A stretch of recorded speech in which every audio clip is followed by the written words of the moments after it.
பரந்தாமன் சன்னதிக்கு வாராய் நெஞ்சே.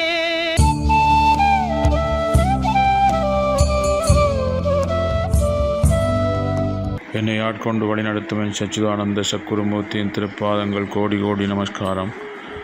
அன்பான பக்தர்களே, இன்று ஞாயிற்றுக்கிழமை மிக முக்கியமான ஒரு நாள். அதாவது சூரிய பகவானுக்குரிய நாள். சூரிய சக்தி தான் காயத்ரி.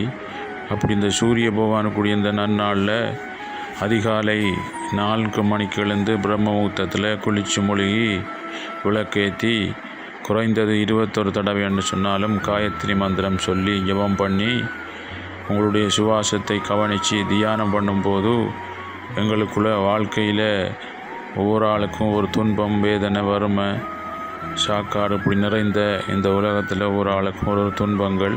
அந்த துன்பத்திலிருந்து அது பாதிக்க வெளியே வரக்கூடிய சக்தி குறைபாடு தான் நம்மளுக்கு துன்பத்துக்கு காரணம். நோய் வாரத்துக்கும் அவருக்கு நோய் என்பது இல்லை, சக்தி குறைபாடு தான். சக்தி குறையும் போது ஒவ்வொரு ஆளுக்கும் ஒரு பிரச்சனைகள், துன்பங்கள், வேதனைகளாக வந்து அதை நாங்கள் திரும்பி அந்த துன்பங்களை நாங்கள் திங்க் பண்ணும்போது அது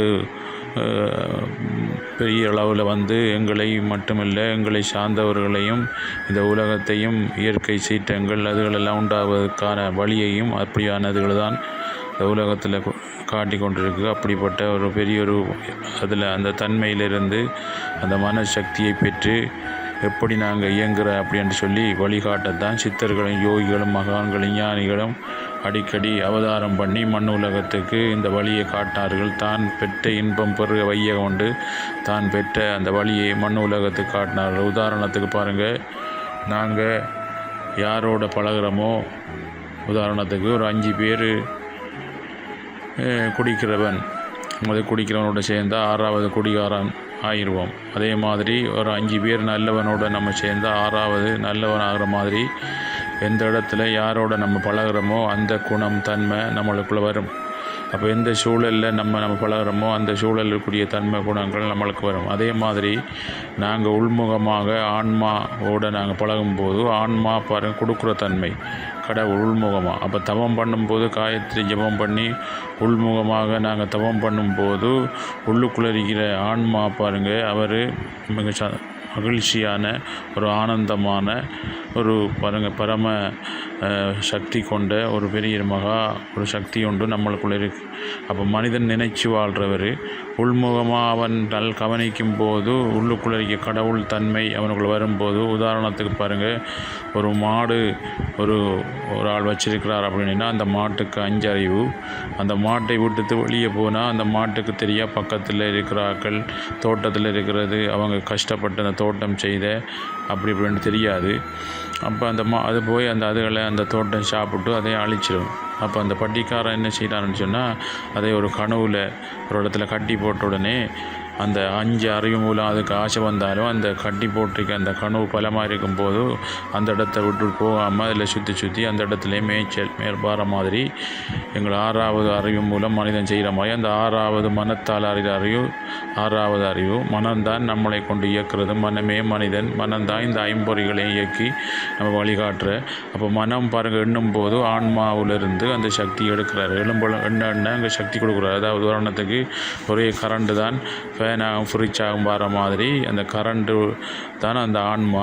அவர் உள்ளுக்குள்ளே இருந்து பாருங்கள், நாங்கள் எண்ணும் போது அந்த சக்தியை மனத்துக்கு வந்து மனம் உடலை செயல்படுத்துகிறார்.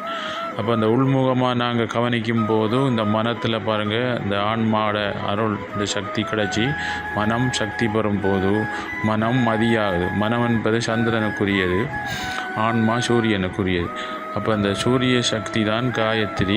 இப்போ சூரிய சக்தியாகிய அந்த உள்ளுக்குள்ளே ஆன்மாவோட இந்த மனம் எண்ணும் போது உள்ளுக்குள்ளே அந்த ஆன்ம சக்தி மனத்துக்கு வரும்போது மனம் சக்தி வரும்போது மனதில் இருக்க எதிர்மறையான எண்ணங்கள் தானாக இல்லாமல் போகும்.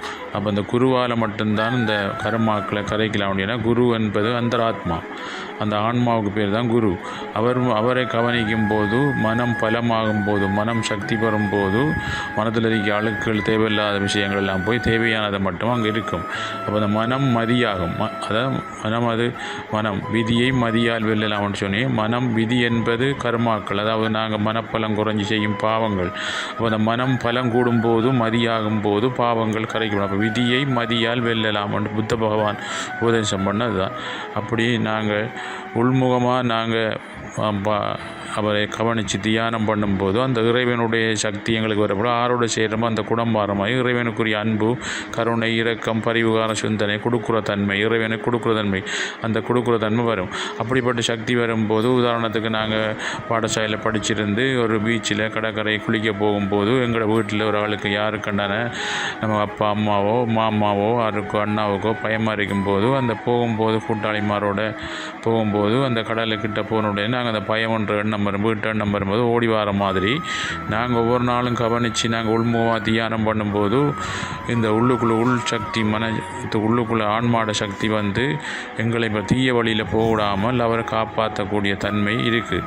அப்படி அதைத்தான் சித்தர்களும் யோகிகளும் மகான்களும் வழிகாட்டினார். என்னை ஆட்கொண்டு வழி நடத்திய ஞான குரு பகவான் காயத்ரி சித்த முருகசுவாமி அவர்களை கடந்த 23-24 வருஷங்களுக்கு முதல் சந்திக்கும் பாக்கியம் கிடைச்சி, அவர் பாருங்கள் அந்த வழியை நம்மளை காட்டி, நீ பெற்ற இன்பத்தை பிறருக்கும் காட்டுங்க, தான் பெற்ற இன்பம் பெருக வைய உண்டு. அந்த வழியை கடந்த 22-23 வருடங்களாக எந்த எதிர்பார்ப்பும் இல்லாமல் வாரம் பக்தர்களுக்கு அவர்களுக்கு என்ன குறை என்று சொல்லி அவர்கள் கேட்டு அவர்களை தவம் பண்ண வச்சு அவர்களுக்குள்ள சரியான வழி காட்டும் போது அவர்கள் என்று பாருங்கள் எல்லோரும் நல்லா இருக்கிறோம், எல்லாரும் அவர்கள் நல்லா இருக்கும்போது அவர்களை சார்ந்தவர்கள் நல்லா இருக்கிற ஒரு பெரிய வழியை காட்டும் போது இந்த உலகத்தில் ஒரு சாந்தி, சமாதானம், சுபிட்சம், ஒரு அமைதி வரக்கூடிய தன்மை வரும். ஏனென்று சொன்னால் இந்த உலகத்தோடு நாங்கள் தொடர்வோம். நாங்கள் ஒவ்வொரு ஆக்களும் உன்னை திருத்தி கொள் உலகம் தானாக திருந்தோன்னு சொல்லி ஒவ்வொரு ஆண்களும் திருந்தும் போது உலகத்தில் ஒரு மாற்றம் ஏற்பட்டு ஒரு திருத்தம் ஏற்பட்டு வாழும் வரை இந்த உலகத்தில் ஒரு சாந்தி, சமாதானம், சுபிட்சம் நிறைந்த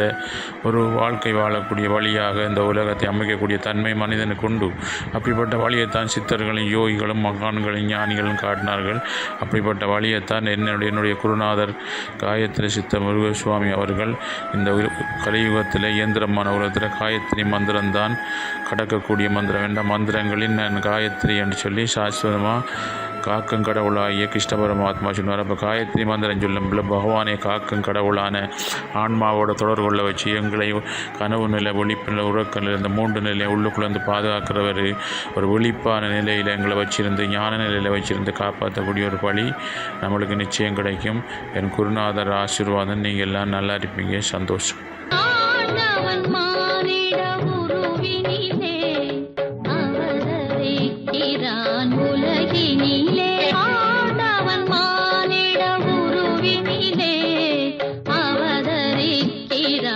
உலகினிலே